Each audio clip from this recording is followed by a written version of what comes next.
The wind screams like a banshee down the chimneys. Lord Alistair Blackwood raises the porcelain cup, cocoa, thick, innocent, to his lips. One sip, his eyes bulge, veins cord his neck, the cup slips, explodes into 1,000 Sèvres shards that scatter like guilty stars across the Persian rug. He is dead before the last piece stops spinning. Doors locked from within. Windows barred since Elizabethan times.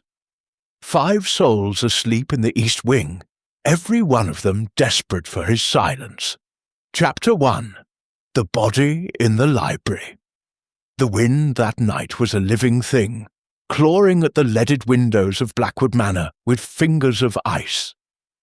It howled down the chimneys, rattled the suit of armour in the minstrel's gallery, and hurled fistfuls of sleet against the stone like a mob demanding entry. Inside the east wing, the great house held its breath.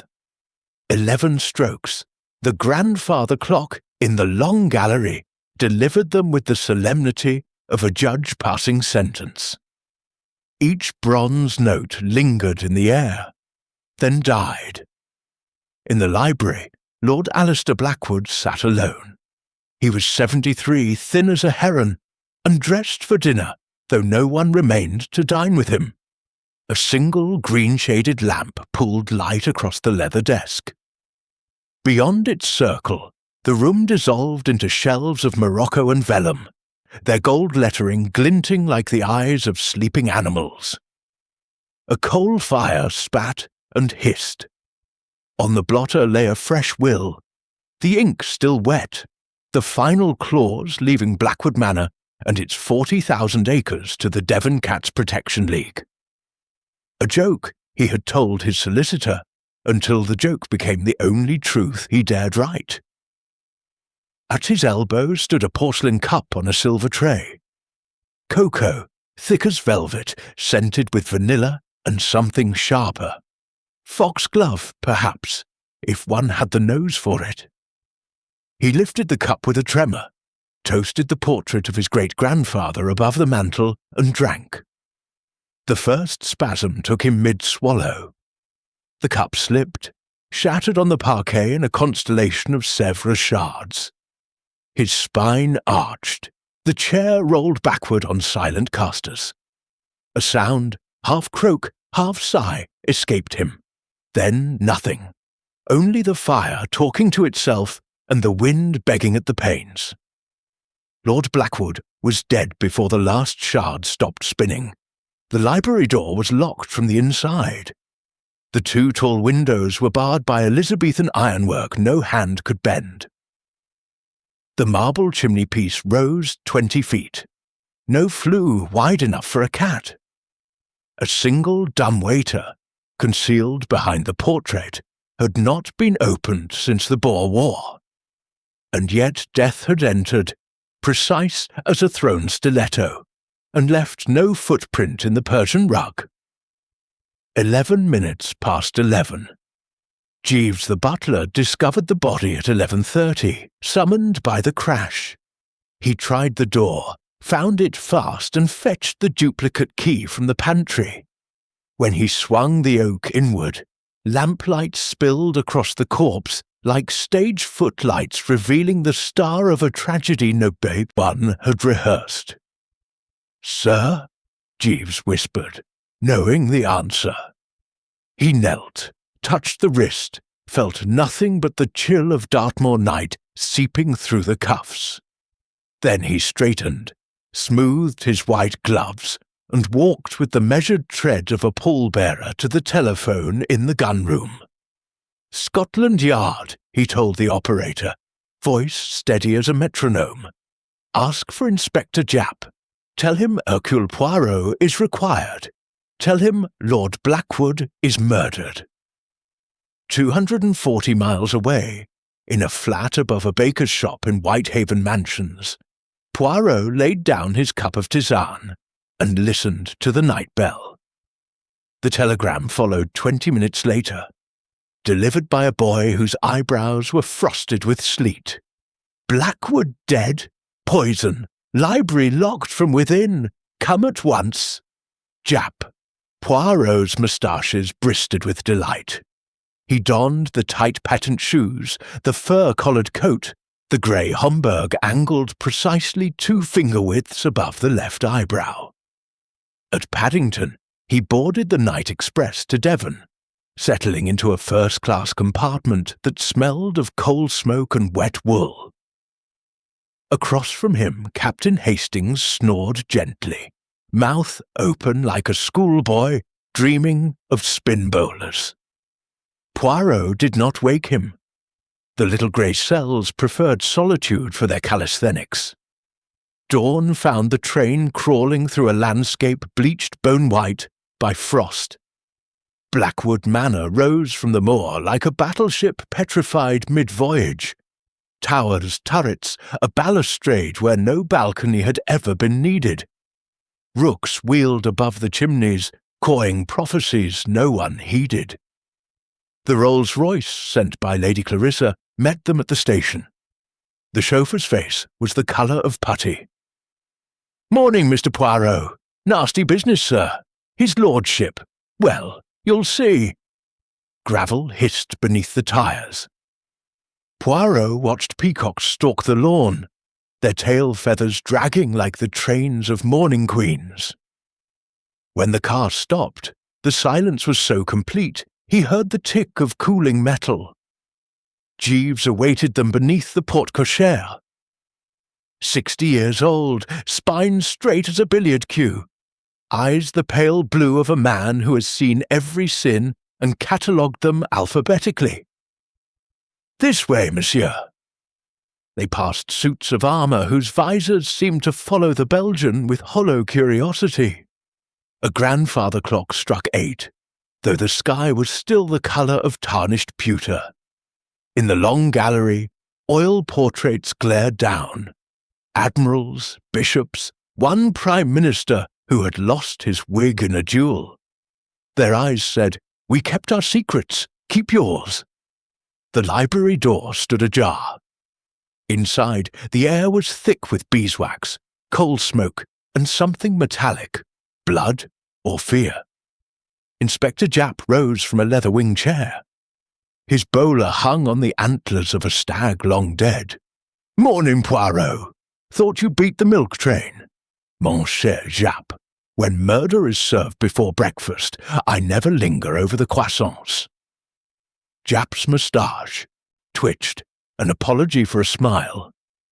He gestured toward the desk. "Lord Alistair Blackwood. Digitalin, the police surgeon says. Enough to stop a cavalry charge. Cup's been washed, but the saucer—" He lifted a porcelain fragment with tweezers. A crescent of crimson lipstick stained the rim like a wound. Poirot's eyes narrowed to pinpricks. Lady Clarissa's shade. Rebel red, is it not? Yet she drinks only assam, steeped 4 minutes precisely. Curious, he knelt, gloved fingers hovering above the wreckage. Shards of cup, a brown puddle already drying to rust, one crescent-shaped chip missing from the base. He lifted it between thumb and forefinger. "Regardez, the break is clean, almost surgical. Our murderer washed the cup but feared to move the shards. Why? Because the door was locked, Japp said. Key on the inside. Windows barred. Chimney too narrow for a chimney sweep's apprentice. And the dumbwaiter," he pointed to the portrait of a bewigged ancestor in periwig and peruke, "hasn't been opened since the relief of Mafeking." Poirot's smile was small, sharp, and entirely satisfied. "Then we are presented with the perfect locked-room murder. No, the impossible crime. My favourite breakfast." He glided to the desk. The new will lay beneath a jade paperweight carved into the shape of a snarling dragon. Poirot read aloud, French accent curling around the clauses like smoke. "To the Devon Cats Protection League. The manor, the moor, the mineral rights and the residue of my estate. Signed yesterday. witnessed by Dr. Hawthorne and Miss Featherstone. Yet here, he opened the safe with the combination Japp supplied. Inside lay an identical document, unsigned, one corner torn away as though by impatient fingers. Someone substituted the cat will for the true one, Japp muttered. But who? Poirot tapped the torn corner against his lower lip. Someone who stood to inherit under the earlier will. Someone who knew his lordship took cocoa at 11, never tea. Someone who could wash a cup without leaving a fingerprint on the tap. He turned to the dumbwaiter. The portrait swung outward on silent hinges, revealing a mahogany box no larger than a coffin for a child. Brass rails disappeared upward into darkness. Poirot produced a small electric torch. The beam caught dust motes dancing like guilty thoughts. "Regardez," he whispered, "fresh cocoa grounds on the pulley, and here?" He pinched something between kid-gloved fingers. A single thread of scarlet silk caught on a splinter. Japp whistled. "That's from a stocking. Lady Clarissa wore scarlet silk last night. Perhaps, or perhaps scarlet is the colour of misdirection." Poirot stepped back, surveying the room as a conductor surveys an orchestra before the downbeat. Every detail, the angle of the overturned chair, the precise distance between shards, the faint crescent of lipstick on the saucer, filed itself in the card index of his mind. He addressed the empty air. 5 souls slept in the east wing. 5 doors, 5 keys, 5 motives. Lady Clarissa, who kissed the saucer yet loathes cocoa. Reginald, who owes White's 12,000 guineas. Dr. Hawthorne, whose digital embottle is half empty. Miss Featherstone, who typed 2 wills in one afternoon. And Jeeves, who locked the door at 11 and heard nothing. Japp cleared his throat. "Breakfast is served in the morning room. The family's waiting." Poirot's eyes gleamed. "Excellent. I always interrogate best on an empty stomach.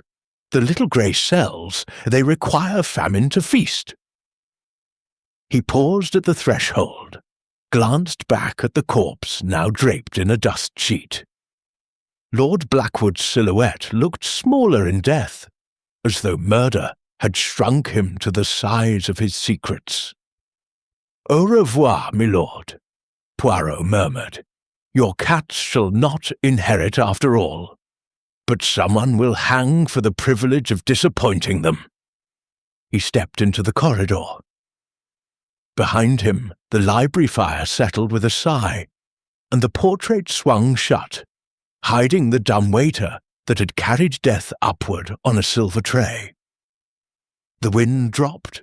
Somewhere a peacock screamed, and Hercule Poirot, adjusting the angle of his Homburg, went down to breakfast with the 5 people who had every reason to wish Lord Blackwood dead, and every reason to believe they had succeeded. Chapter 2. 5 Faces at Breakfast. The morning room at Blackwood Manor faced east, yet the sun had not bothered to rise.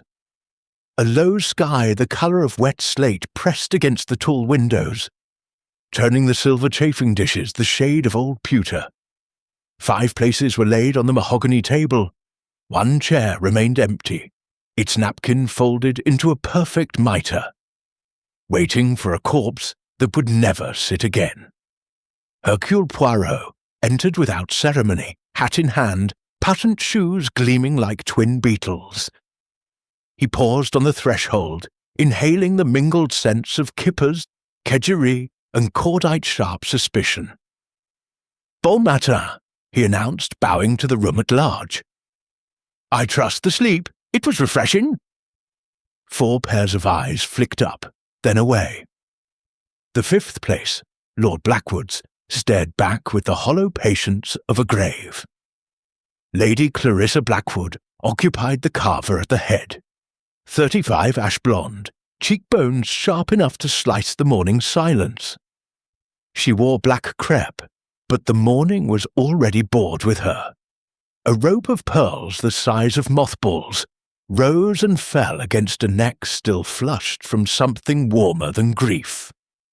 "Sleep," she echoed. "I swallowed 2 grains of veronal and still heard Alistair gargling his death rattle through the wall. Sit, Monsieur Poirot. The eggs are congealing." Reginald Blackwood, heir presumptive until yesterday's will, lounged opposite in a mustard waistcoat loud enough to wake the rooks. His eyes were bloodshot, his fingers drumming a silent foxtrot on the damask. "Cloth, eggs," he muttered. "Uncle's idea of breakfast was a raw brandy and a louder row. Now he's quiet, damned inconsiderate." Dr. Evelyn Hawthorne, the family physician, sat between them like a referee at a duel.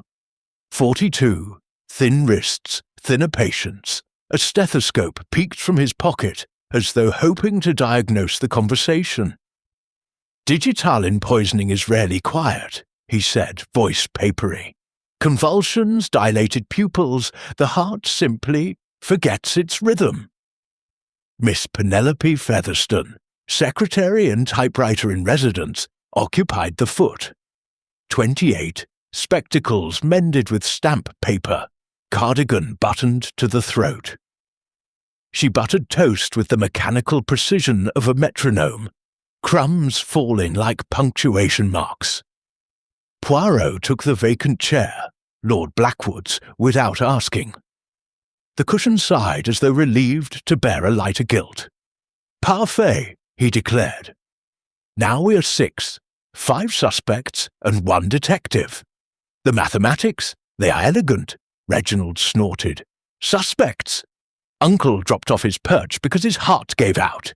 You said so yourself, Doctor." Hawthorne's teacup rattled. "I said digitalin. Therapeutic dose, 1 minim. Lethal dose 30. Someone measured with a generous hand."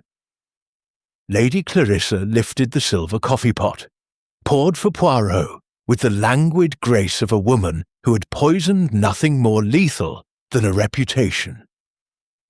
"Alistair kept the drops on his desk," she said. "Anyone could have tipped the bottle." "Anyone who knew he took cocoa at 11, Poirot corrected. "Not tea, not brandy, cocoa, steamed milk, 2 lumps, a breath of vanilla, a ritual as precise as matins." Miss Featherstone's knife paused mid-scrape. "His lordship dictated the new will at 4 o'clock. He was agitated.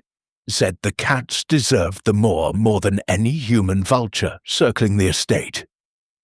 Reginald's fist hit the table. Forks jumped. "Cats! 40,000 acres for flea-bitten strays, while I owe White's 12,000 guineas. "Language, Reggie," Clarissa murmured. "The detective is Belgian, not deaf." Poirot sipped his coffee, black, no sugar, and studied the faces the way a jeweller studies floors. "Lady Clarissa, you wear rebel red on your lips, yet the saucer bore the identical crescent. Explain."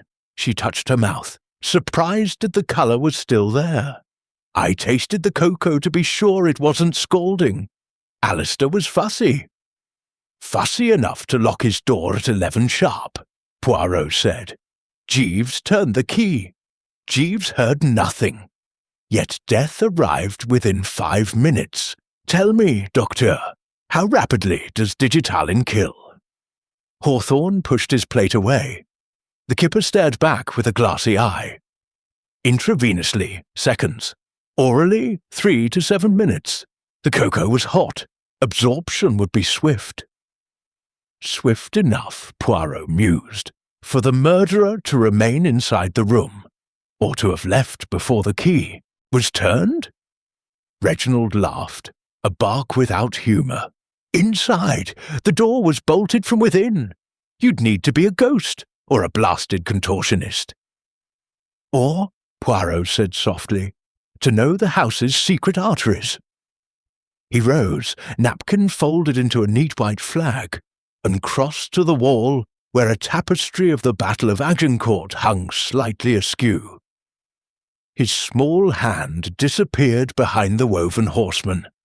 A click, a sigh of hinges. A mahogany panel swung inward, revealing the dumbwaiter shaft no wider than a chimney. "Mon Dieu," Clarissa breathed. Reginald's face drained to the colour of the tablecloth. "That thing hasn't worked since grandfather lost the key in '09. "Yet the ropes are oiled," Poirot said, "and the tray, observe, bears fresh cocoa residue. Someone sent death upward on a silver salver, then descended the same route. A journey of 11 steps down, 11 back up, 1 minute 40 seconds, timed by my watch this morning." Miss Featherstone's spectacles flashed as she stood. "The shaft opens into my office. I was typing until midnight. I heard nothing." Poirot's smile was gentle, terrible. "Mademoiselle, the Royal Portable makes a clatter like machine-gun fire. Yet Jeeves swears the house was silent after 11. Curious, no?" Hawthorne's voice cracked. "My surgery was entered last month. Morphine stolen. Perhaps the digital was taken yesterday." Poirot finished. "Your bottle, docteur, now contains 11 minims instead of 30. The thief left fingerprints on the glass stopper. Smudged, alas, except for one perfect thumb." He produced a magnifying lens, held it above the coffee pot's handle. "Regardez, the same thumb pressed in butter. Whose hand, I wonder, reached for the marmalade?" 4 pairs of eyes dropped to their plates. The silence stretched, brittle as the ice on the windows. Lady Clarissa broke it. "We are not savages, monsieur. We breakfast together because we are civilized, even when one of us is a murderer." "Civilized?" Poirot echoed. Yet someone washed the cup, replaced the key on the inside hook, and swung the portrait shut without a creak. Civilization requires practice. He returned to the table, selected a triangle of toast, and spread it with butter the colour of old gold. "Let us be frank," he said. "Reginald needs 12,000 guineas before the next Newmarket meeting. Clarissa wishes freedom from a husband who locked his door against her. Dr. Hawthorne's morphine disappears with alarming regularity. Miss Featherstone typed 2 wills in one afternoon, one for cats, one for orphans, and Jeeves, the butler, materialized in the doorway as though summoned by incantation. The post, madam, and the undertaker wishes to measure." Clarissa waved a languid hand. "Tell him his lordship shrank in the night." Poirot's eyes never left the 5 faces. Jeeves locked the library at 11. Jeeves carried the cocoa tray at 10:58. Jeeves alone possessed every key. Yet Jeeves sleeps above the stables, or 200 yards away. How did he hear nothing? Reginald pushed back his chair. "This is intolerable. I'm going to the gun-room." "No," Poirot said quietly. "You are going nowhere until I have tasted the air in every lung. The little grey cells, they are hungry." He lifted the lid of the kedgeree dish. Steam curled upward like a gin released from bondage. Beneath the rice lay a single foxglove leaf, glossy and lethal. Hawthorne gasped. Clarissa's pearls clicked as she swallowed. Featherstone's hand flew to her throat. Reginald stared as though the leaf might bite. "Digitalin," Poirot announced, "is extracted from the foxglove. Someone wished me to find this. Someone who mistakes warning for wit." He replaced the lid with a soft clang. "Breakfast is concluded. We will now adjourn to the library. The dumb waiter awaits its next passenger. This time, the truth." As they rose, the sky outside cracked open.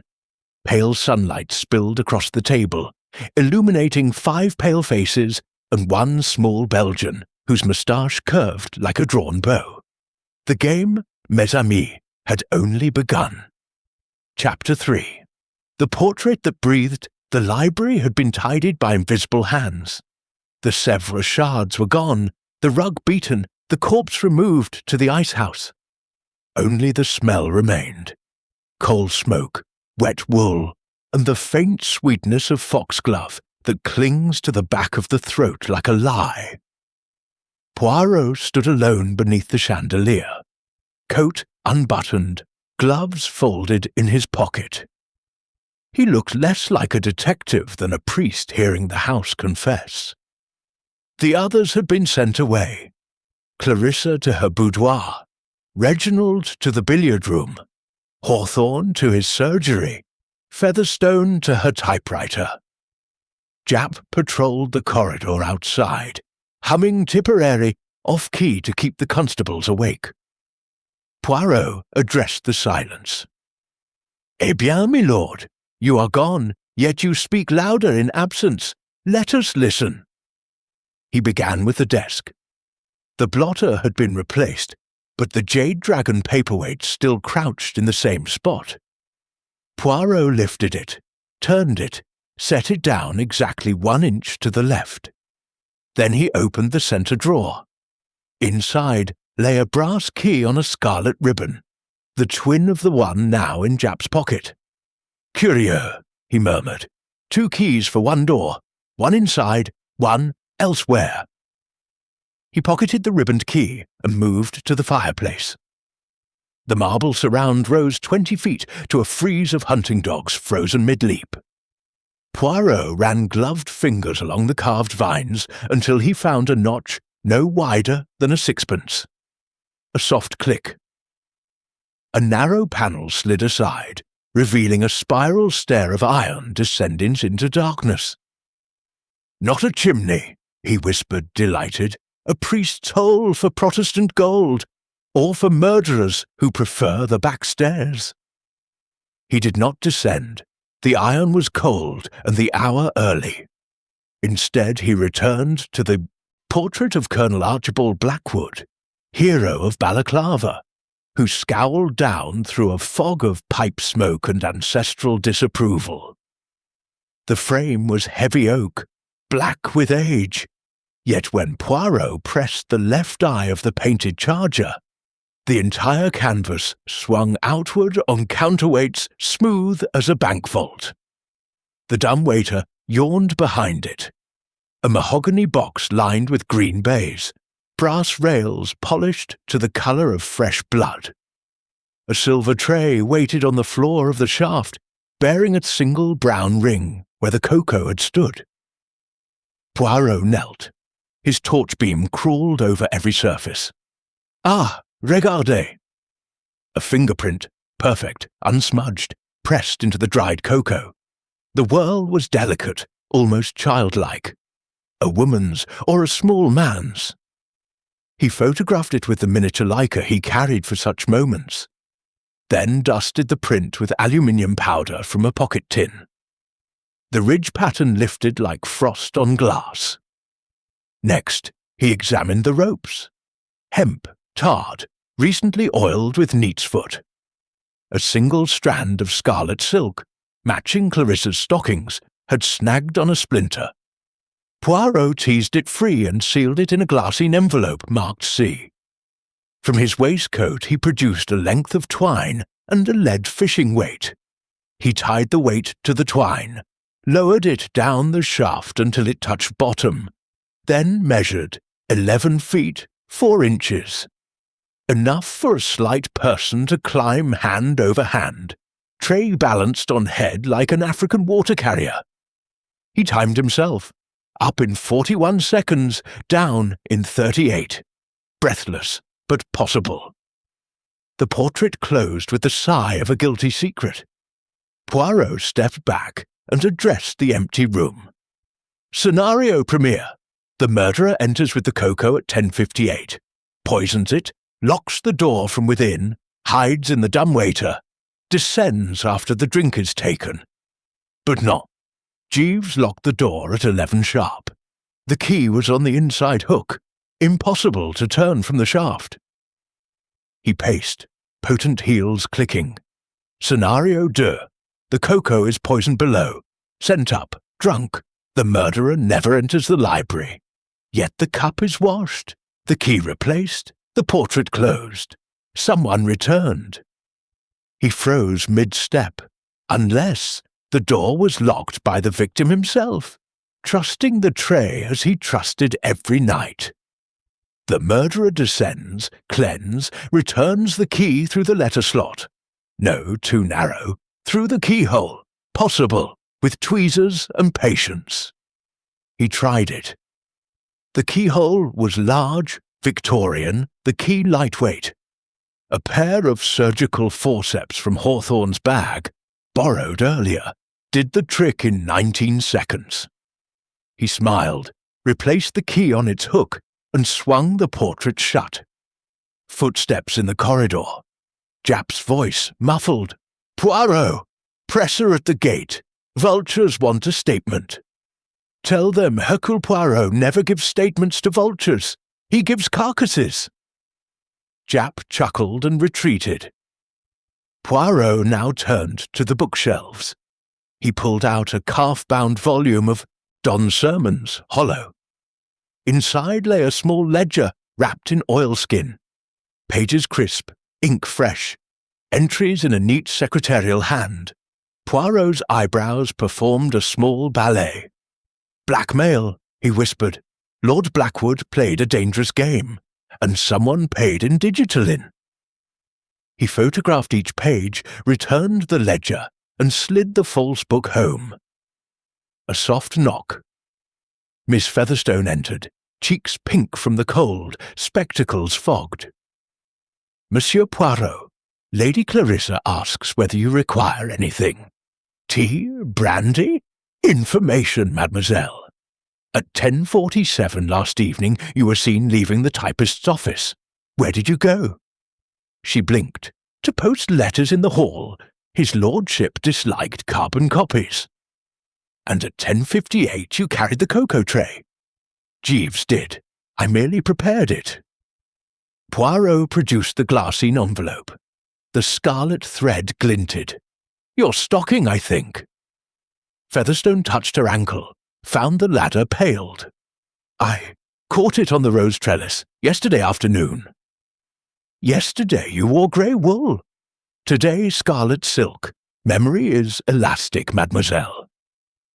She opened her mouth, closed it, opened it again. "The shaft opens into my office," she said at last.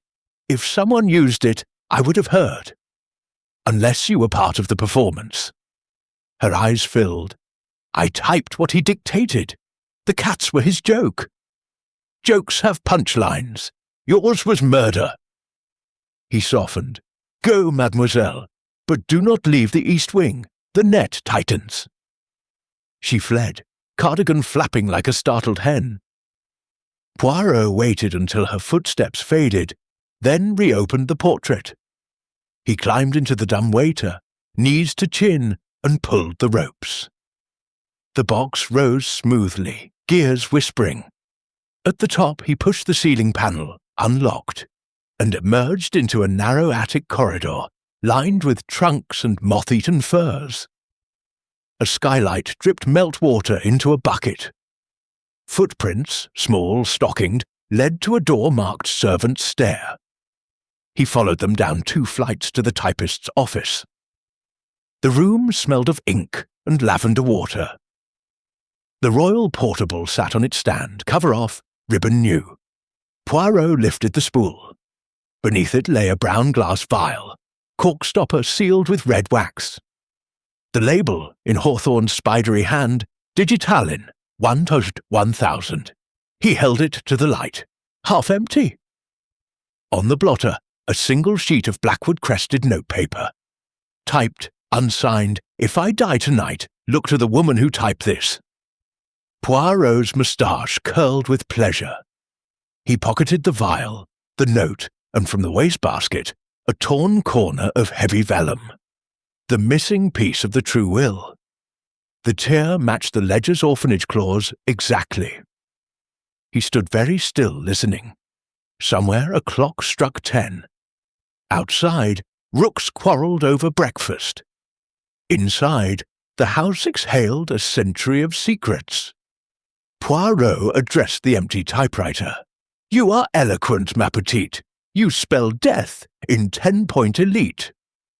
Replaced the cover, aligned it to the millimeter, and returned upstairs via the main staircase, humming La Vie en Rose under his breath. In the library, he found Jap examining the dumbwaiter with a tape measure. 11 feet 4 inches, Jap announced, and a thumbprint in cocoa. Lab's rushing it. Poirot handed him the vial, the note, the torn corner. "Rush these also, and have Featherstone's prints taken, discreetly. She polishes her own typewriter keys. The oil will betray her."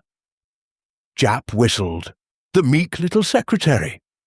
Meekness is the perfect disguise. It expects no search.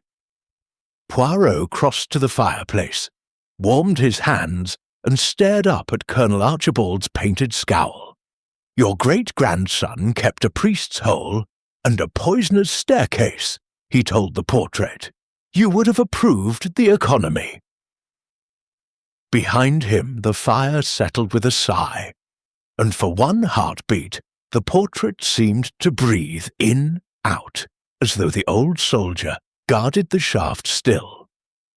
Poirot turned away. "Chapter 3 concludes," he murmured. "The murderer has climbed down the page. Soon she will reach the margin and find Hercule Poirot waiting with the red pencil." He adjusted his Homburg, stepped into the corridor, and closed the library door with the soft finality of a coffin lid. Somewhere below, a typewriter began to clatter, hesitant, then frantic, as though the keys themselves were trying to confess before they were silenced forever. Chapter 4. The Doctor's Little Brown Bottle. Dr. Evelyn Hawthorne's surgery lay at the far end of the West Wing, a narrow room that had once been a gun closet. The air tasted of carbolic, iodine, and the ghost of every fever the house had ever sweated through. A single window, barred like the libraries, looked onto the kitchen yard where scullery maids once scalded their hands over copper cauldrons. Now, the only scald was suspicion. Poirot entered without knocking. Hawthorne stood at the roll-top desk, back turned, decanting a colourless liquid from a large brown bottle into a row of blue capsules. His shoulders jerked as though the door had pinched him. "Monsieur Poirot." The doctor's voice was thin, the kind that cracks when it tries to be brave. "I was just preparing your confession," Poirot supplied, closing the door with a click that sounded in the small room like a judge's gavel. Hawthorne set the bottle down too quickly. It clinked against the glass funnel. A bead of liquid rolled over the rim and hissed where it touched the zinc counter. "Laudanum," he said, too loudly, "for Lady Clarissa's nerves." "Curieux." Poirot lifted the bottle, held it to the window. The label read Digitalin, 1000, property of E. Hawthorne, M.D. The level sat exactly halfway. "Yesterday, you told Inspector Japp the bottle was 3/4 full. Today, it is half. Someone has been generous." Hawthorne's Adam's apple bobbed. "I used it on Mrs. Mallow's cow. Milk fever. Mrs. Mallow's cow resides in Lower Barracombe, 4 miles distant. You walked there after midnight." The doctor's eyes slid to the safe in the corner, an iron box the size of a Gladstone bag. Its dial gleamed with fresh fingerprints. Poirot crossed the room in 3 precise steps. "The combination, s'il vous plaît." Hawthorne hesitated, then spun the dial. 2207 to 06, the year of his graduation. The door swung open on oiled hinges. Inside, morphine ampules, a revolver wrapped in chamois, a ledger bound in maroon leather. Poirot lifted the ledger. "Entries in your hand, Docteur. 5 oct. RB 200 advanced. 12 oct, CB pearls pawned. 19 oct, digital in missing 20 minims. You lent money, you bought silence, and you noticed the theft only after the murder. Hawthorne's knees buckled. He caught the desk edge. I kept the bottle locked. Yet the lock was picked with a bent stethoscope earpiece. Observe. Poirot produced the earpiece from his pocket, its curve bright where brass had scraped iron. Found in the dumbwaiter shaft, your initials engraved on the bell. The doctor stared as though the metal had bitten him. Poirot continued, relentless. At 10:47 last night you were seen leaving this room. At 10:58 did the cocoa tray pass your door en route to the library. 11 minutes later, Lord Blackwood was dead. You had motive, blackmail, means, digitalin, and opportunity. The shaft opens directly beneath your floorboards. Hawthorne's whisper barely stirred the air. I was in the billiard room with Reginald. Reginald left at 10:49 to telephone his bookmaker. You remained alone for 9 minutes. Time enough to descend, poison, ascend. Poirot opened the ledger to a fresh page. A single line, inked that morning. 27 oct. If I am accused, the cats will still inherit. Hawthorne stared at his own handwriting, horrified. I wrote that at dawn, he said, after Japp questioned me. I thought if I vanished, the will would stand. Vanished? Poirot's eyebrow arched. With 12 grains of morphine and a Webley revolver. Suicide is the coward's postscript. He replaced the ledger, closed the safe, spun the dial. Then he knelt, examining the floorboards. One plank shorter than the rest bore a faint semicircle of brass dust. The trapdoor, he announced, beneath your Persian rug. He rolled the rug aside. A finger hole, a lift, a square of darkness. A folding ladder descended into the dumbwaiter shaft. The rungs were worn smooth by recent palms. Hawthorne sank into the chair. I kept it for emergencies. Air raids, another war. Or murder, Poirot said softly. You watched Lord Blackwood drink, waited for the spasm, then climbed down to wash the cup. But you forgot the vial. It rolled beneath the typewriter in Miss Featherstone's office. She found it at 6 a.m. and said, Nothing yet. The doctor's face crumpled.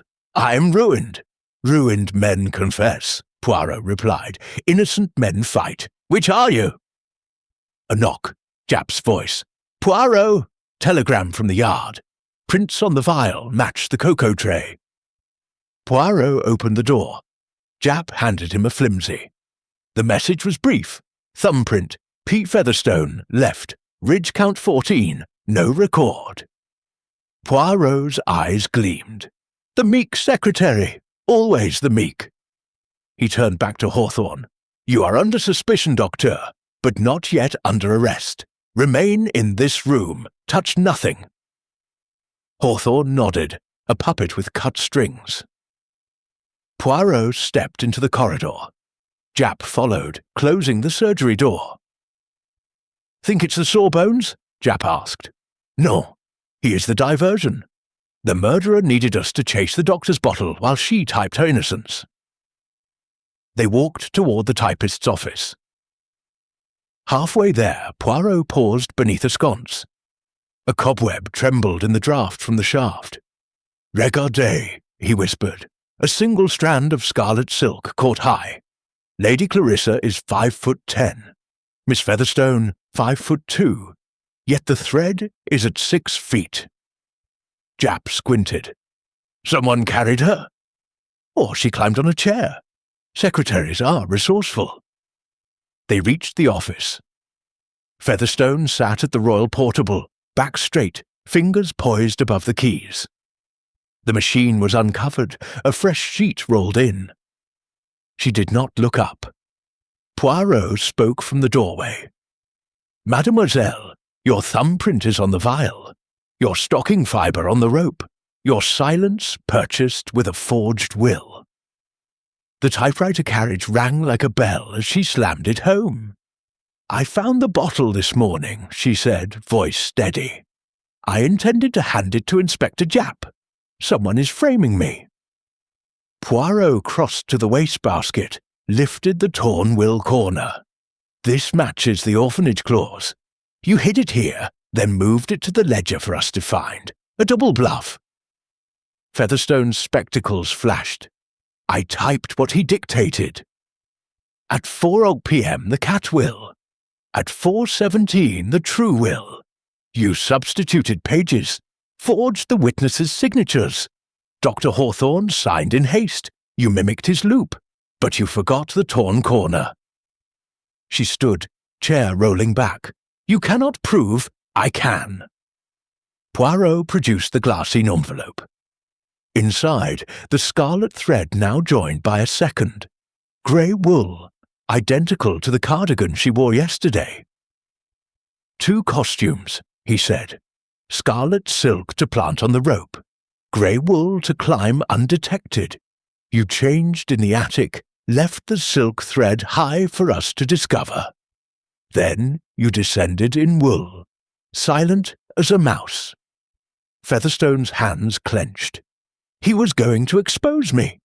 This orphanage would have sent me to prison for fraud." "So you sent him to the grave for forgery. Elegant." Japp stepped forward, handcuffs ready. Featherstone backed against the window. Outside, rooks wheeled, like black commas in a white sky. Poirot's voice softened. "You are clever, mademoiselle, but cleverness without conscience is merely noise." She looked at the typewriter, then at the open shaft. For one heartbeat, Poirot thought she would jump. Instead, she extended her wrists. "The quick brown fox," she said, almost smiling, "jumps over the lazy detective." Japp snapped the cuffs. "Save it for the dock, miss."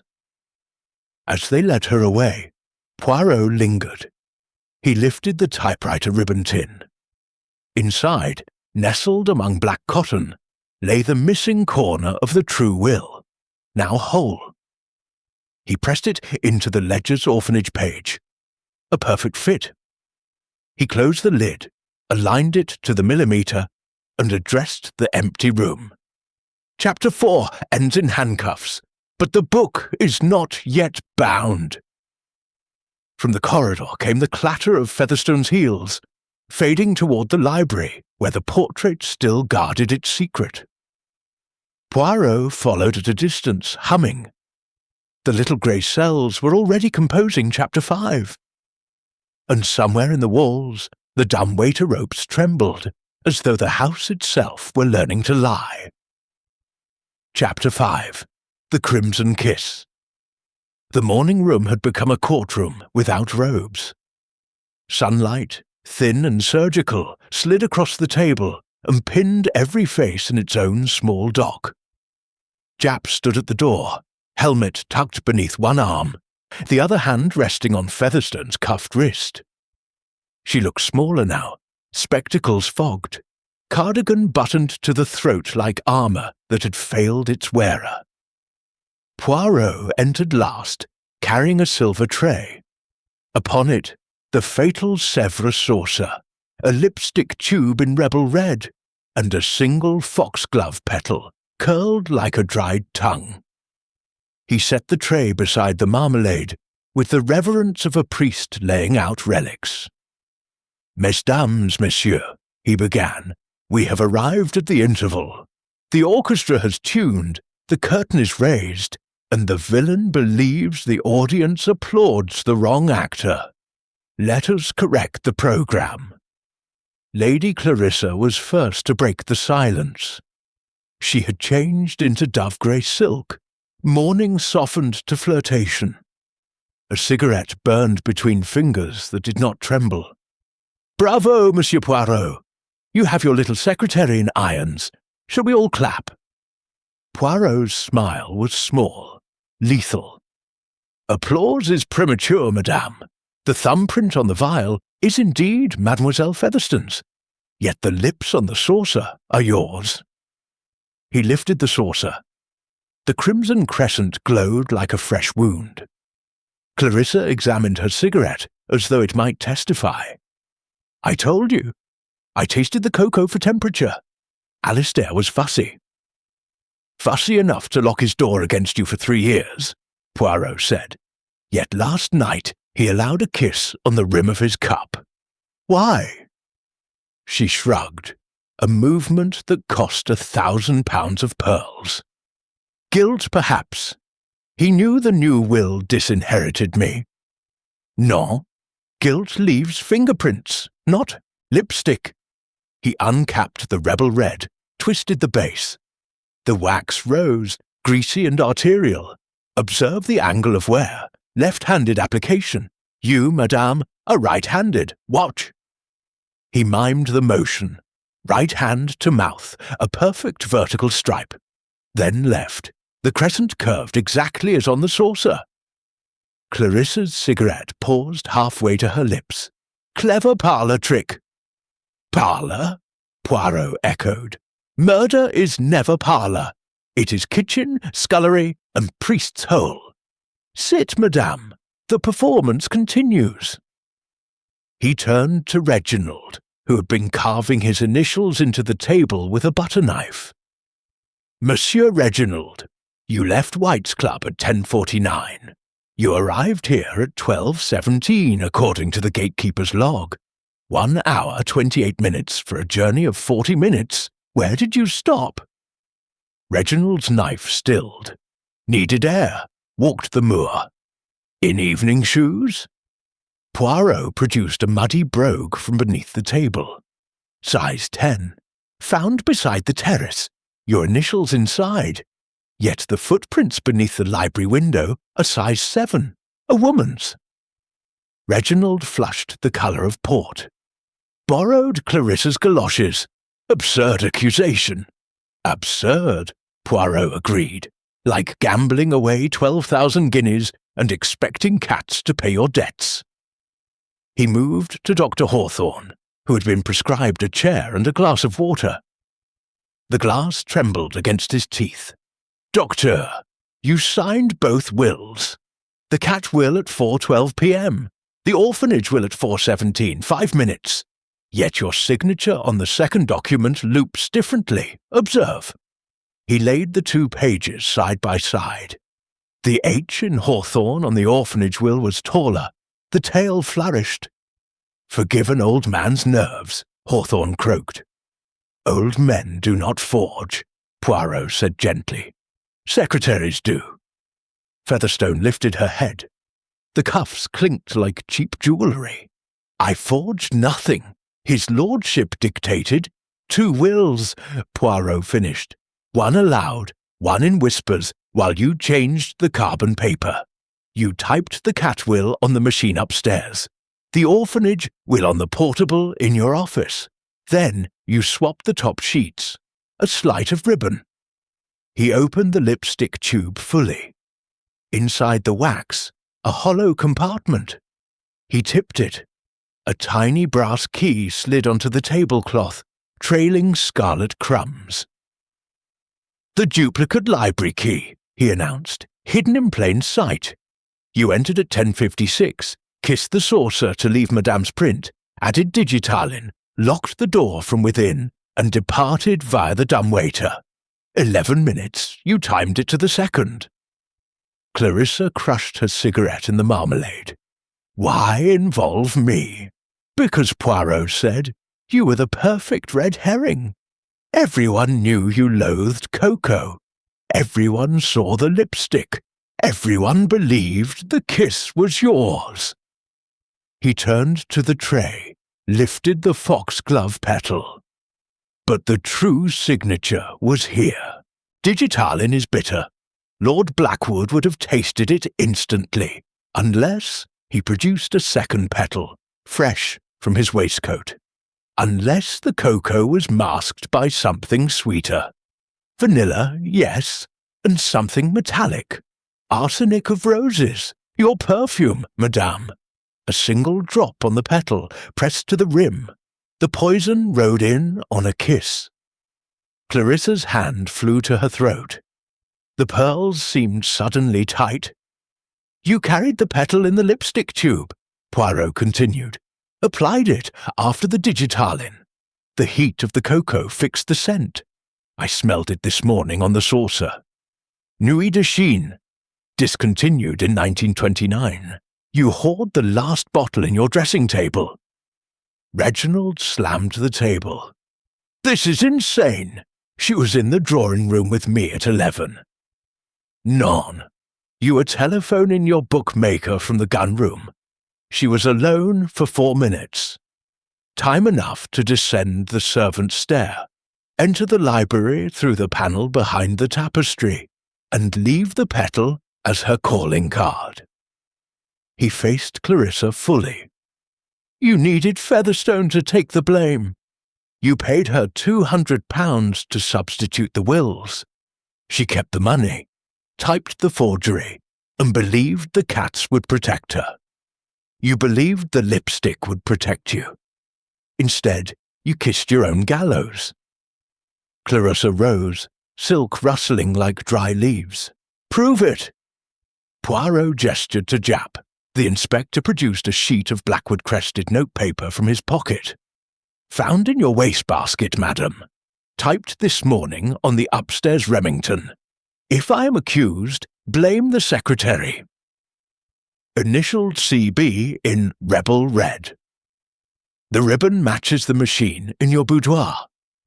Clarissa stared at the page as though it were written in blood. Poirot's voice softened to a murmur. You climbed the dumbwaiter in stockings, leaving the scarlet thread high for us to find. You descended in galoshes, size 7, borrowed from the boot room.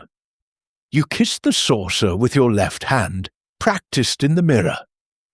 You are ambidextrous, madame, a secret you keep for bridge and for murder. He lifted the saucer to the light. The crescent glowed. The crimson kiss, he said, not of passion, but of calculation. You thought to frame the secretary. Instead, you framed yourself with lipstick and vanity. Clarissa looked at Featherstone. The secretary's eyes were wide, betrayed. You promised me the cats, Featherstone whispered. I promised you nothing, Clarissa hissed. Cat scratch. Japp stepped forward. Lady Clarissa Blackwood, I arrest you for the murder of Lord Alistair Blackwood. The pearls snapped. Beads bounced across the parquet like hail on a coffin lid. Clarissa lunged, not for the door, but for the window. Japp caught her wrist. She sagged, silk pooling around her like spilled blood. Poirot watched, unmoved. Chapter 5, he said quietly, ends with the villain unmasked by her own mouth. The kiss was crimson, mes amis. But the lips, the lips were always cold. He gathered the tray. Saucer, lipstick, petal, key. Evidence now, not props. As Japp led Clarissa away, her evening shoes dragging across the rug, Poirot paused beside Featherstone. You are guilty of forgery, mademoiselle, but not of murder. The cats will scratch someone else. Featherstone's cuffs clinked as she wiped her glasses.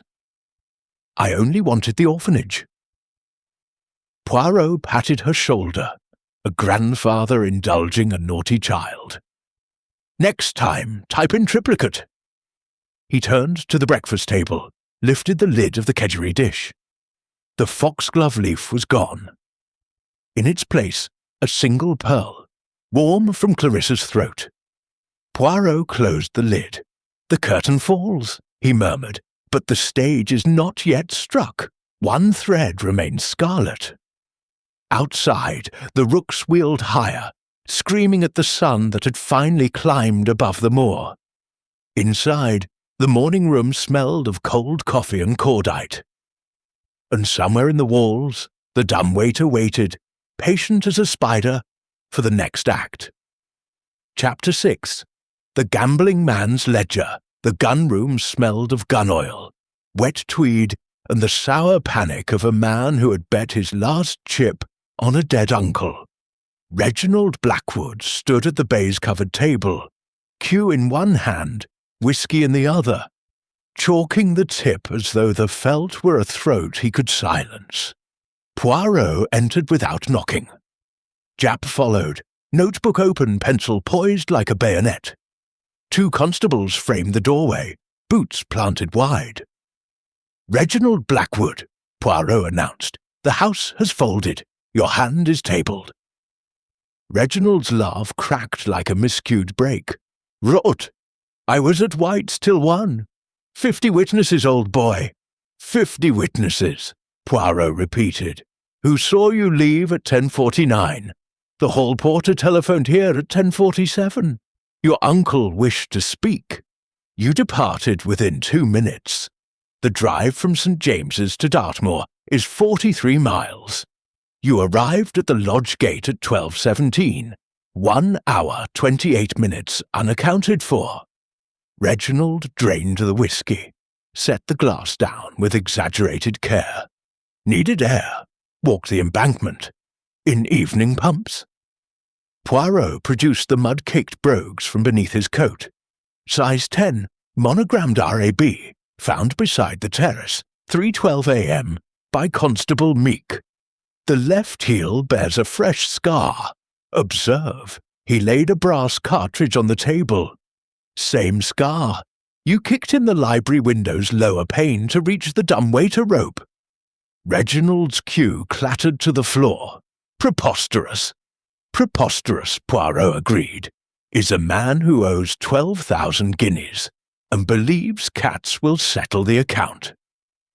He opened a slim Morocco ledger, Lord Blackwood's private betting book, and read aloud, "Reginald Blackwood, marker 26, auction $12,000 at 8 1 on Cat's Whisker, Newmarket. To be paid on presentation of new will. Signed A.B." Reginald's face went, the colour of old parchment. Uncle's joke. Jokes do not kill, poison does. Poirot produced a second book, Reginald's own, seized from his dressing room. The last page was a frantic scrawl. "If the cats inherit, I am finished. Must reach Manor before 11. Clarissa will help. She hates the beasts." Poirot closed it with a snap. "You telephoned Lady Clarissa from the lodge at 11:03. She met you on the terrace. Together you planned the perfect crime. She supplied the lipstick, you the muscle. She kissed the saucer, you climbed the shaft." Reginald backed against the gun rack. A Purdy 12 bore trembled in its clips. "I never touched the cocoa." "No, you touched the rope." Poirot held up a glassy envelope. Inside, a single fibre of Harris tweed, mustard yellow, identical to Reginald's waistcoat. "Caught on the dumbwaiter pulley at 6:05 this morning. The weave is unique, woven in 29 for your 21st birthday. Only 1 suit." Reginald's eyes darted to the window. Beyond the leaded panes the moor lay white and endless. "I want a solicitor." "You want a miracle," Japp said, stepping forward. Poirot continued, relentless. "You arrived at 12:17, entered through the scullery, changed into galoshes, size 10 stolen from the boot room, and climbed the shaft at 12:42. Lord Blackwood was already dead. You washed the cup, replaced the key, and scattered Clarissa's lipstick as a flourish. Then you walked to the lodge, signed the gate book at 12:45, and drove away. The perfect alibi. 43 miles in 28 minutes? Impossible, unless you never left the estate." Reginald's knees buckled. He caught the table edge. "I only wanted the will destroyed. You wanted the manor sold to pay your debts. Clarissa wanted freedom. You agreed. 1 corpse, 2 beneficiaries. But Clarissa betrayed you. She kept the true will, the orphanage clause. She intended to hang you both." Reginald stared at the ledger as though it were a loaded revolver. "She promised. Promises," Poirot said, "are like betting slips. They tear easily." He opened the gunroom safe. Combination 1888, the year of Reginald's grandfather's Derby win. Inside, a bundle of IOUs, a Webley revolver, and a single sheet of Blackwood-crested notepaper. Typed, unsigned, "Reginald will take the blame. The cats will starve." C. Poirot handed it to Japp. "Found beneath the ammunition drawer. Clarissa's ribbon, Clarissa's machine." Reginald lunged for the revolver. Japp was faster. The cuffs snapped shut with a sound like a bookmaker tearing a ticket. "You bitch!" Reginald spat at the empty air. "You used me!" Poirot adjusted his Homburg. "You used each other. Murder is a partnership, monsieur. One supplies the poison, one the muscle, one the kiss. All 3 hang separately." He turned to the constables. "Take him to the library. The dumb waiter awaits its final passenger." As they dragged Reginald past the racks of guns, he twisted for one last look at the table. The cartridge still bore the scar of his heel. The ledger lay open at the damning page. The whiskey glass reflected his face, distorted, small, already guilty. In the corridor, Clarissa waited, flanked by 2 more officers. Her pearls were gone, her silk torn at the shoulder. She met Reginald's eyes without blinking. "Checkmate, darling," she said. Reginald spat. The saliva landed on Poirot's patent shoe. Poirot wiped it away with a silk handkerchief, unperturbed. "Chapter 6, he murmured, ends in the gunroom. The gambling man has lost his stake, his freedom, and his accomplice. The house always wins." He led the procession to the library. The portrait of Colonel Archibald swung open at a touch. The dumbwaiter shaft gaped, dark and patient. Poirot addressed the prisoners. "You climbed together. You will descend separately. Justice is a narrow rope." Japp pushed Reginald forward. The mustard waistcoat caught on a splinter, tore with a sound like a losing bet. Clarissa followed, wrists cuffed behind her, chin high. Her perfume, Nuit de Chine, lingered in the shaft like a final taunt. Poirot watched them disappear into the mahogany box. The ropes creaked, the counterweight sighed, 11 feet 4 inches down to the typist's office, where Featherstone waited, uncuffed now, a free woman with a forged will and a conscience suddenly loud. When the box touched bottom, Poirot closed the portrait. The Colonel's painted eyes seemed almost approving. Japp wiped his brow. "Both of them." "Both," Poirot confirmed. "Clarissa planned, Reginald executed, Featherstone typed. A trinity of greed. The cats were merely the chorus." He produced the orphanage will, now whole, the torn corner taped by a careful secretary. "This goes to the solicitor at noon. The manor becomes a children's home. The moor will echo with laughter instead of gunshots." Japp grinned. "And the cats?" Poirot's moustache twitched. "They inherit the cream. 1 saucer each, no digitalin." They stepped into the corridor. Behind them, the library fire settled with a sigh. The portrait breathed once, in out, then was still. Poirot paused beneath the chandelier. 6 chapters closed. 4 remain. The little grey cells grow restless for the final curtain. Somewhere below, a typewriter began to clack. Slow, deliberate. Featherstone, perhaps, typing her resignation. Or her memoirs. Poirot listened, head cocked, then walked on. The game was nearly played. The house had confessed. Only the epilogue remained. And in the gun room, the ledger lay open to a fresh page, waiting for the next fool to write his name in red. Chapter 7. The Typewriter Ribbon. The typist's office was no larger than a confessional, and it smelled of the same sins: ink, fear, and burnt paper. A single green banker's lamp threw a cone of light across the royal portable, its black enamel gleaming like a beetle's wing. The ribbon was new, the keys oiled, the carriage return silent. Everything in the room had been arranged to the millimetre, except the woman who sat before it. Penelope Featherstone wore the grey wool cardigan she had worn yesterday. The cuffs, now frayed where handcuffs had bitten. The cuffs were gone, but the marks remained. 2 pale bracelets of guilt. She did not look up when Poirot entered. Her fingers rested on the home row, as though praying for absolution in 10-point elite.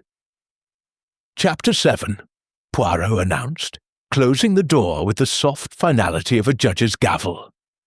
The ribbon remembers everything, mademoiselle. Shall we unspool the truth? Featherstone's shoulders rose and fell. I've already confessed to forgery. What more do you want? Murder, he said simply. The rest was rehearsal. He crossed to the machine, lifted the spool. The ribbon slid through his gloved fingers like a rosary of black beads. Halfway down, the weave changed. A single strand of scarlet silk had been knotted in. Invisible unless you knew where to look. Regardez. He held it to the lamp. Clarissa's silk, torn from her stocking at 10:56. You tied it here so that when the carriage returned, the thread would catch on the dumbwaiter rope. A breadcrumb for Poirot. You are thoughtful. Featherstone's laugh was small and cracked. I thought you would arrest her first. You thought wrong. He replaced the spool, aligned it perfectly. You typed 3 documents yesterday.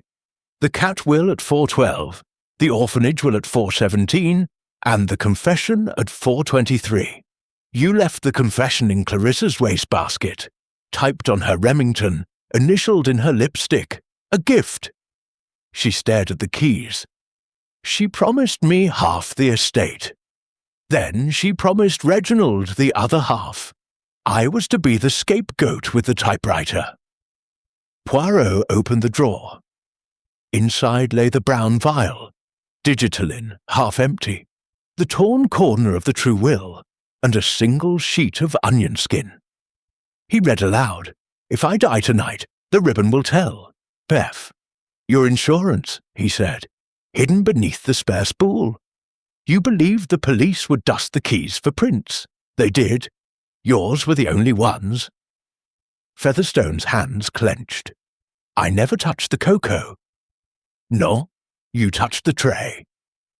He produced a silver salver from beneath his coat, the twin of the one in the library. Found in the attic trunk. Your fingerprints on the underside in cocoa residue.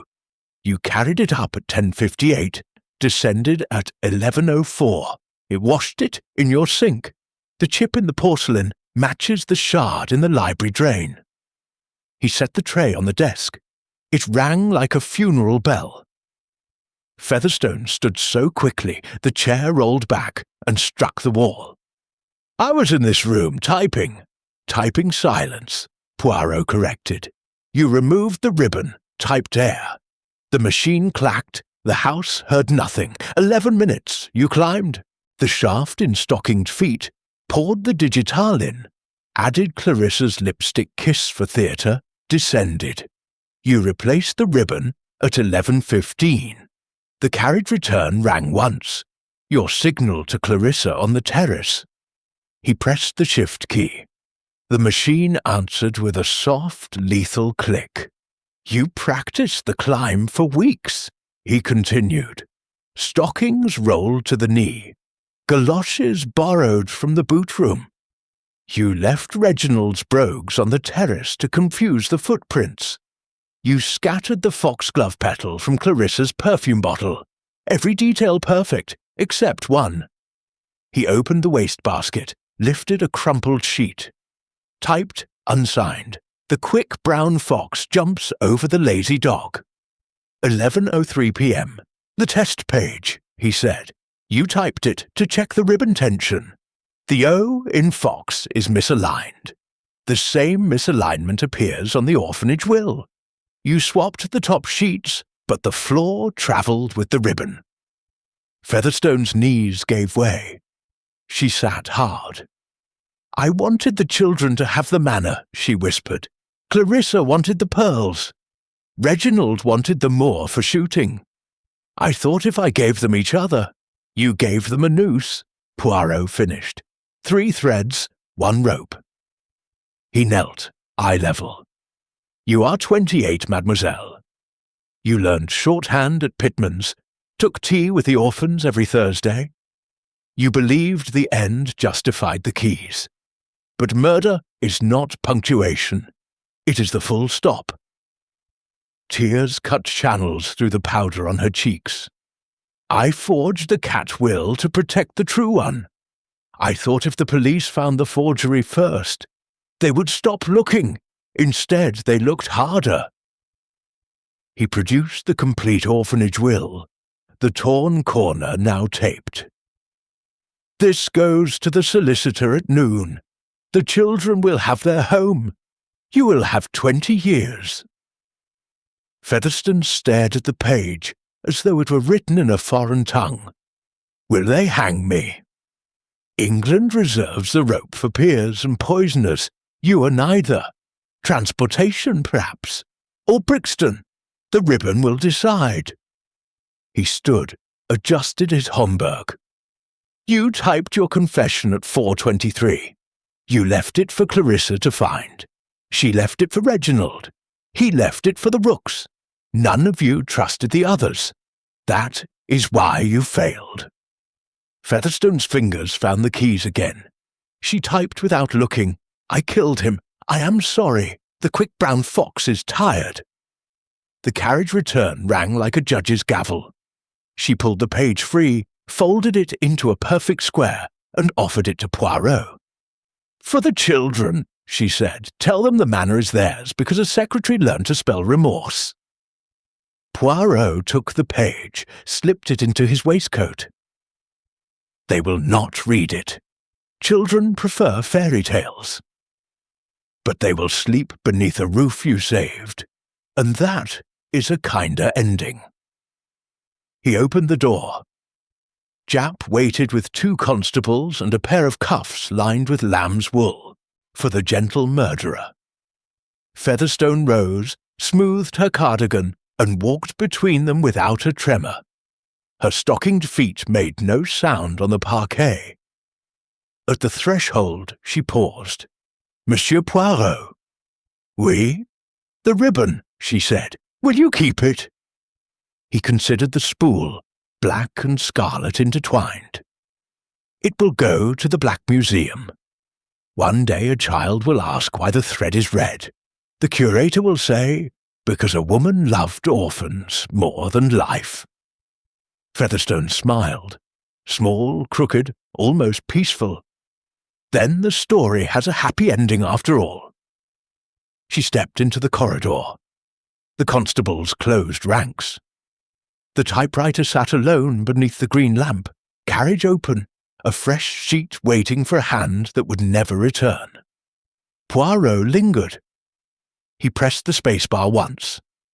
The machine answered with a soft, forgiving clack. Then he lifted the ribbon tin. Beneath it lay a single foxglove petal, pressed flat as a bookmark. He closed the lid, aligned it to the millimeter, and addressed the empty room.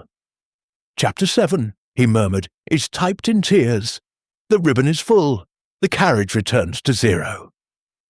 He switched off the lamp. The room sank into shadow, but the keys still gleamed, black scarlet innocent. Somewhere above, Clarissa screamed behind a locked door. somewhere below, Reginald kicked at the library wall. And in the typist's office, the Royal Portable waited for the next story. Orphans, perhaps, learning to type their own names beneath a roof paid for in digitalin and remorse. Poirot closed the door. The lock clicked like a period at the end of a very long sentence. 7 chapters down, 3 remain. The little grey cells were already spooling the next ribbon. Chapter 8. The Reconstruction. The library had been stripped to its bones. Rugs rolled, furniture pushed to the walls, the great chandelier swathed in dust sheets like a sleeping ghost. Only the portrait of Colonel Archibald remained. Swung open on its counterweights, the dumbwaiter yawning behind it. Afternoon light, thin and merciless, poured through the east windows and laid every secret bare. At precisely 3:17 p.m., the house assembled for the final act. Poirot stood at the centre of the parquet, conductor of a silent orchestra. Japp flanked the door, stopwatch in hand. 4 constables held the corners. Lady Clarissa, Reginald, Dr. Hawthorne, and Penelope Featherstone stood in a crooked line, wrists cuffed with the softest steel Scotland Yard possessed. Jeeves waited by the fireplace, silver tray balanced on gloved palms, the same tray that had carried death upward. Poirot raised one small hand. The room froze. Mesdames, messieurs, we reconstruct the perfect crime. 11 minutes, no more. Lights. A constable threw the switch. The green-shaded desk lamp flared, exactly as it had on the night of the murder. The fire crackled. Coal, not wood for authenticity. Outside, the wind machine, 2 constables with a bellows howled across the moor. Poirot spoke without notes. Scene 1, 10:56 p.m. The murderer enters. He beckoned Featherstone forward. She stepped into the circle of light, grey cardigan buttoned to the throat, spectacles polished. In her pocket, the brown vial. In her left hand, Clarissa's lipstick. "Observe," Poirot said. "Stockinged feet, no sound." Featherstone moved to the dumbwaiter, placed one palm on the rope, and climbed. 11 seconds to the top. The tray, empty, rose with her, balanced on her head like an African water carrier. At the attic hatch, she vanished. The rope sighed, then stilled. Poirot clicked the stopwatch. 41 seconds. Continue. From above came the soft clatter of the typewriter. Featherstone, typing air to mask the climb. The carriage return rang once, the signal. Scene 2, 10:58. The cocoa arrives. Jeeves entered on cue, tray now bearing a fresh cup.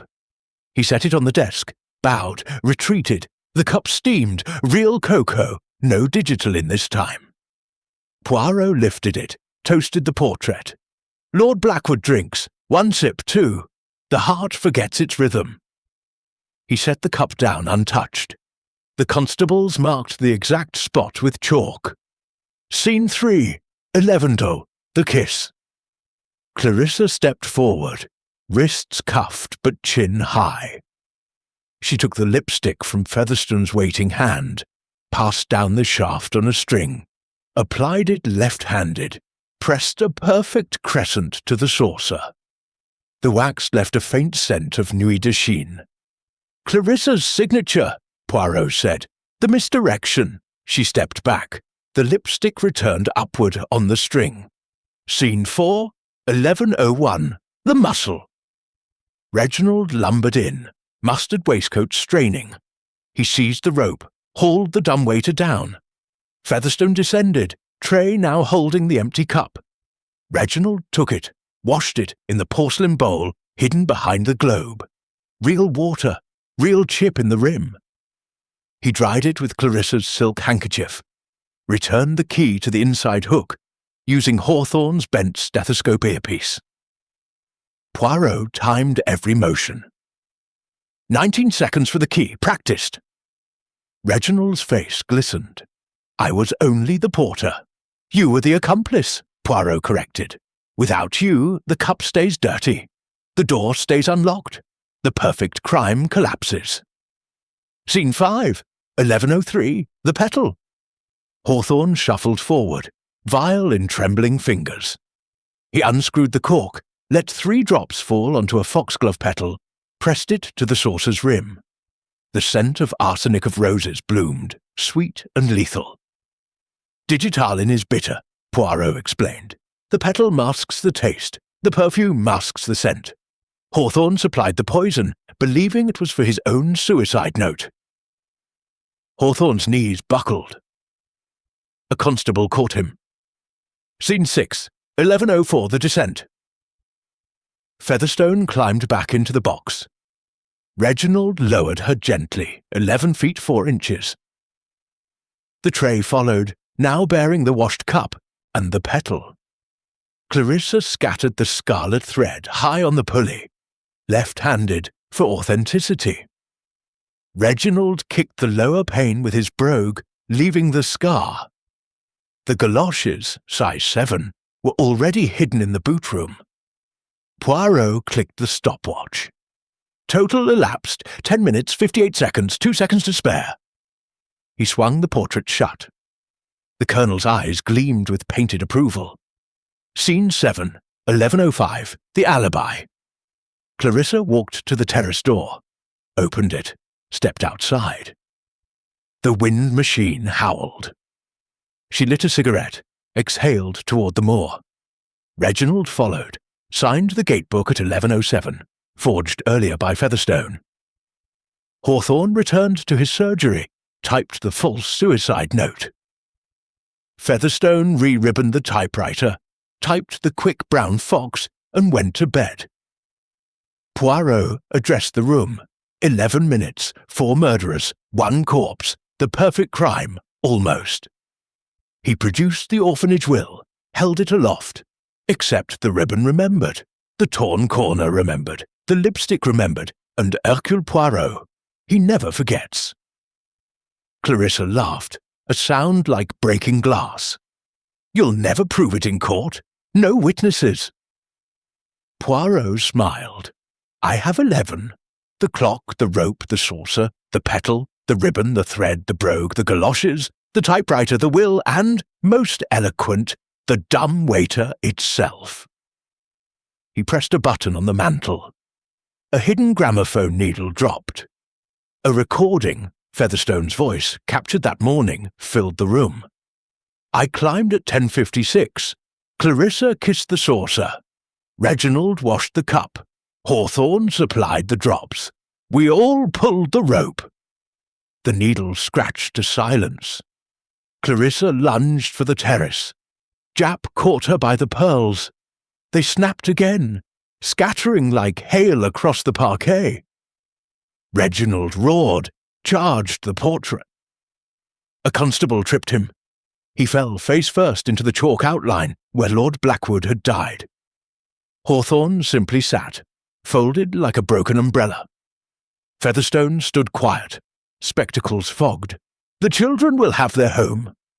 Poirot bowed. "At noon tomorrow. The solicitor has the true will. The cats will have cream, not 40,000 acres." He turned to Jap. "Arrest them all. 4 counts of murder, 1 count of conspiracy, 1 count of criminal vanity." The constables moved. Cuffs clinked. Clarissa's silk tore. Reginald cursed. Hawthorne wept. Featherstone walked between her escorts without a tremor, cardigan buttoned, conscience finally unbuttoned. Poirot watched them file out. The library looked suddenly larger, as though the house had exhaled a century of poison. He addressed the portrait. "Colonel, your great-grandson kept a murderer's staircase. You would have shot them at dawn. I prefer the law. It is slower, but the aim is truer." He swung the portrait shut. The counterweight sighed, then stilled. Jap wiped his brow. 8 chapters, Poirot. You've Hanged the lot? No. Chapter 8 merely ties the rope. The hanging is for the judge. He lifted the silver tray, turned it to the light.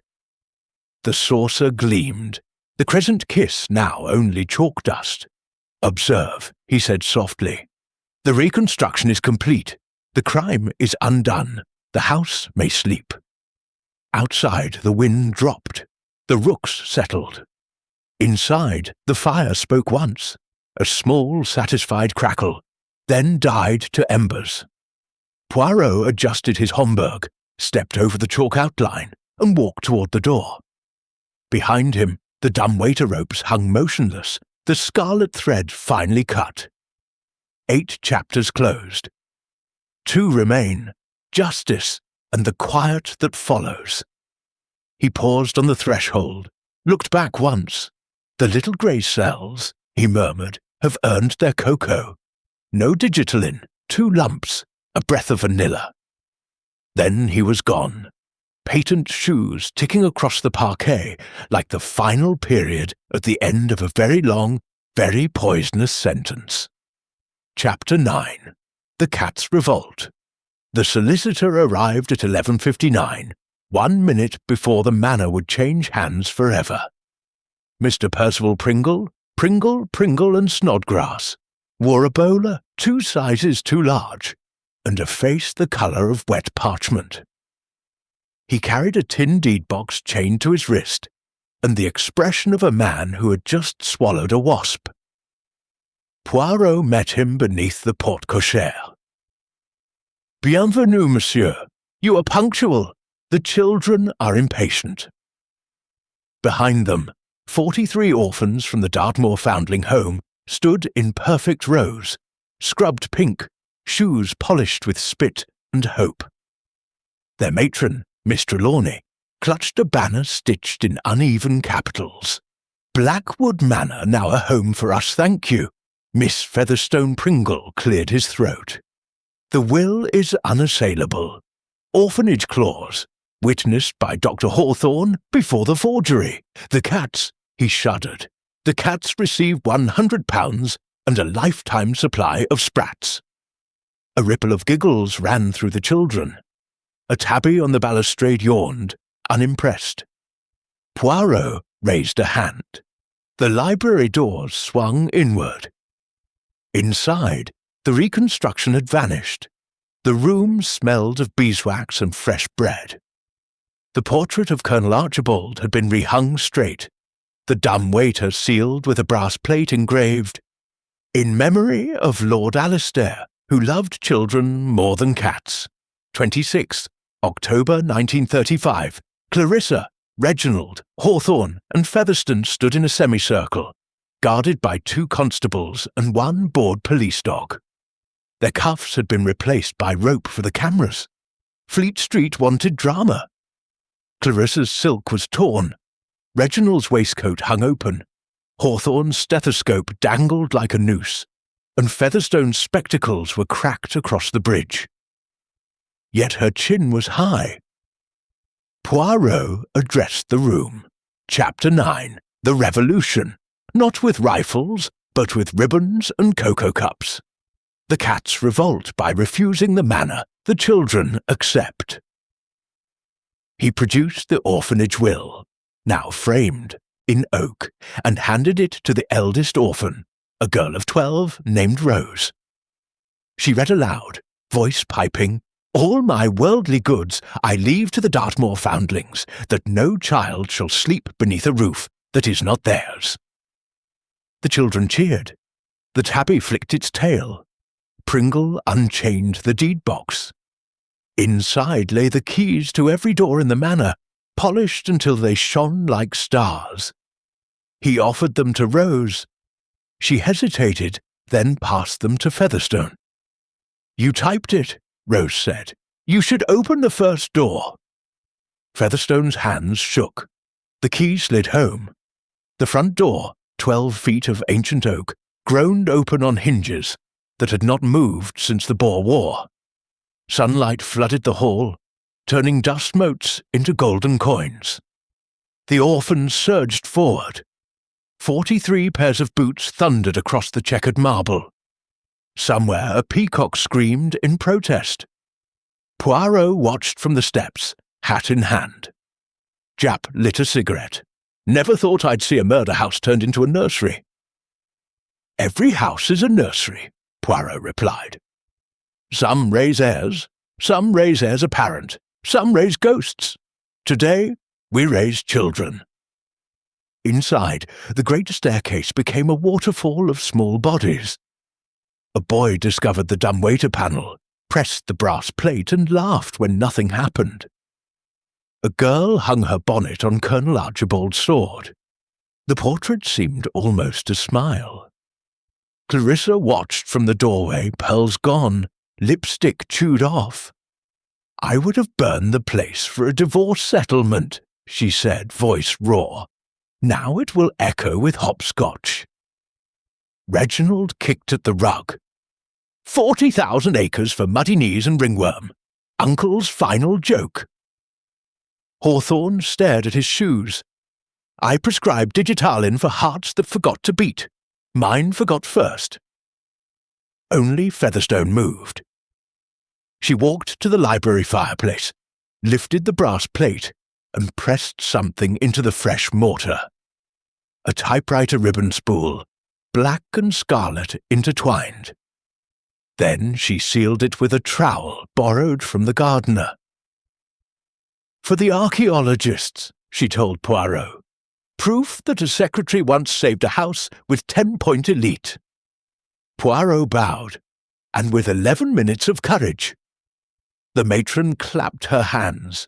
Children, tea in the morning room. Cocoa, no digitalin. The stampede reversed. 43 orphans thundered toward the smell of scones. The police dog followed, tail wagging at the promise of crumbs. Pringle consulted his pocket watch. 12 noon. Title transfers complete. The cats may collect their sprats from the kitchens. A dozen felines materialized as if summoned by contract. They marched in formation to the scullery, tails high, dignity intact. The tabby paused to rub against Featherstone's ankle. Traitor, Clarissa muttered. The cat ignored her. Poirot offered his arm to Featherstone. Walk with me, mademoiselle. One last tour before Brixton. They strolled the gay long gallery. Portraits glared down. Admirals, bishops, one prime minister minus his wig. Their eyes said nothing. The children's laughter had silenced them. Featherstone spoke softly. Will they hang the others? Clarissa and Reginald, perhaps. Hawthorne will plead diminished responsibility. You, forgery and accessory, will serve 7 years. With remission 4, you will teach typing to the other prisoners. The ribbon never stops. She smiled, the first real smile Poirot had seen on her face. I shall start a prison magazine, the Blackwood Quarterly. First headline, How to Forge a Future. They reached the minstrel's gallery. Below, orphans swung from the balustrade like monkeys. One boy had discovered the suit of armour and was attempting to ride it downstairs. Poirot paused. You saved 43 childhoods. That is a ledger even the cats cannot balance. Featherstone touched the cracked lens of her spectacles. I only wanted one childhood my own. I typed myself into an orphanage instead. Better an orphanage than an early grave, Poirot said. Graves have no typewriters. A bell rang. Tea. The children vanished toward the morning room. The house settled, suddenly larger, as though it had grown to fit its new inhabitants. Jap appeared, helmet under arm. Cars are ready. Dartmoor prison for the lady, Pentonville for the gentleman. Press wants photographs. Poirot nodded. The prisoners were led out. Clarissa's silk caught on a suit of armour. She did not look back. Reginald cursed the peacocks. Hawthorne stumbled over a hobby horse. Featherstone walked last, head high, cardigan buttoned. She paused on the threshold, turned once. "Thank you, Monsieur Poirot, for the children. Thank you, mademoiselle, for the revolution." The cars crunched away down the gravel. Dust rose, then settled. The orphans waved from every window, banners fluttering. Poirot stood alone on the steps. The tabby leapt into his arms, purring like a small engine. "Et toi," he told it, "you inherit the cream. 1 saucer, no arsenic." He carried the cat inside. The front door closed behind them with the gentle finality of a storybook. Chapter 10. Order Restored. The 3:15 to Paddington waited at the little moorland station, steam curling like a satisfied cat. Hercule Poirot stood on the platform in his fur-collared coat. Grey Homburg angled precisely 2 finger-widths above the left eyebrow. At his feet, 1 small valise and 1 larger secret. Captain Hastings, pink from the excitement of departure, clutched 2 paper bags of Devon cream toffees and a banner the orphans had thrust into his hands. "Thank you, Mr. Poirot. You are our best detective." Poirot folded the banner into a perfect square and tucked it inside his breast pocket, next to the scarlet and black typewriter ribbon sealed in glassine. "Mon ami," he told Hastings, "today we travel light. The heavy luggage, murder, forgery, vanity, remains behind in les 4 separate cells." The guard's whistle shrilled. Doors slammed. The engine gave a courteous cough. From the far end of the platform came the clatter of small boots. 43 orphans, led by Rose and the matron, had marched the 3 miles from the manor to wave goodbye. They carried paper boats painted with cats and typewriters. A single peacock, escaped from the estate, strutted behind them like a feathered majordomo. Rose reached Poirot first, cheeks scarlet from running. "We voted," she announced, breathless. "The library is now the Poirot room. Miss Featherstone sent instructions from Brixton. Every Tuesday we type a new mystery and post it to you. First one is called The Case of the Missing Sprats." Poirot's moustache performed a small, delighted pirouette. "Excellent. I shall supply the red pencils." He knelt, an event so rare the peacock stopped preening, and accepted a crown of paper foxgloves from the smallest child. The petals were cut from the orphanage will's carbon copy, the only forgery the crown allowed to survive. "Wear it on the train," the child whispered, "so the cats know you're king." Poirot placed the crown atop his Homburg. The paper rustled like applause. The matron produced a hamper. Scones, clotted cream, a jar labelled Digitalin-free cocoa. "For the journey," she said. "The recipe is Miss Featherstone's. She says 2 lumps and a clear conscience." Hastings wiped away a suspicious tear. "Dash it, Poirot. You'll have me blubbing on the platform." "Blub later," Poirot replied. "First we board." The train lurched. Poirot climbed the step, turned once. The orphans raised their paper boats. The peacock screamed a farewell. The tabby, now officially Manor Cat, sat on the luggage trolley washing its whiskers with regal calm. Poirot lifted one gloved hand. "Au revoir, mes enfants. Guard the dumbwaiter. One day it may carry cream instead of poison." The whistle blew again. The platform slid away. Dartmoor, Manor, Moor, and Murder shrank to a watercolour behind glass. Inside the first-class compartment, Hastings unpacked the hamper. "Clarissa and Reginald go to the Old Bailey next month," he said, spreading cream thick as Devon sin. "Hawthorne to Broadmoor, Featherstone to a prison typing pool, and the cats?"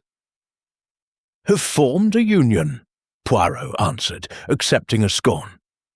"They demand 1 saucer per chapter, and the right to sleep on the Poirot room radiator. I have agreed." He drew the ribbon from his pocket, held it to the window. Sunlight turned the scarlet thread to fresh blood, the black to ink. "Regardez, Hastings. 11 minutes of climbing, 4 lives ruined, 43 childhoods saved. The mathematics are exquisite." Hastings bit into a scone, considered. "Will you miss the manor?" "I miss nothing that is finished," Poirot said. "I carry the best of it here." He tapped the ribbon, then the paper crown. "And here."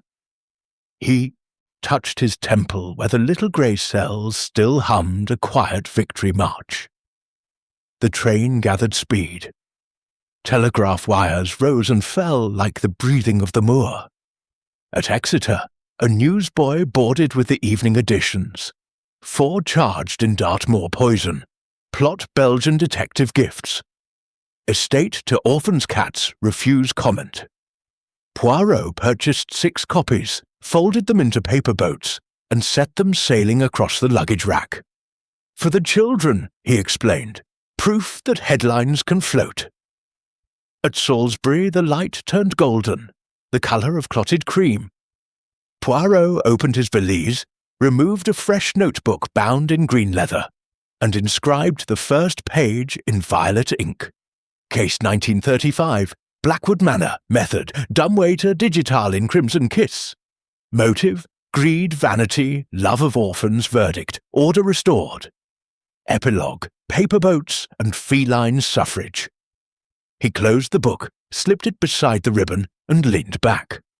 The crown of foxgloves rustled softly with every sway of the carriage. Hastings dozed. The train sang its iron lullaby.